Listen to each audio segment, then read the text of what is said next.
আসসালামু আলাইকুম ইয়া রাহমাতুল্লাহ ওয়া বারাকাতুহু। সকল ভাই বোন কেমন আছেন একটু জানাবেন। ভিডিওর স্ক্রিনে আপনারা যে গাছের বিচিগুলি দেখতেছেন এটাকে বলা হয় মিশ্রি দানা, কেউ বলে বীর্যমণি। এটার কাজ কি?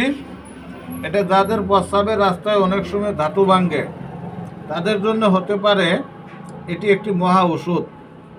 আর গ্যাস্ট্রিকের জন্যে আপনারা যেমন রেগুলার সেকলো খান বা অন্য অন্য ব্র্যান্ডের সেকলো খান, অন্য অন্য ব্র্যান্ডের যেগুলা খান তো খানই, আপনারা যদি সেকলো না খায়া সকালে একটি এরকম একটা বীর্যমণি খালি পেটে খেতে পারেন, রাত্রে খানা দানার পরে একটা খেতে পারেন, আশা করি আপনাদের সেকলোর বড়ি আর লাগবে না।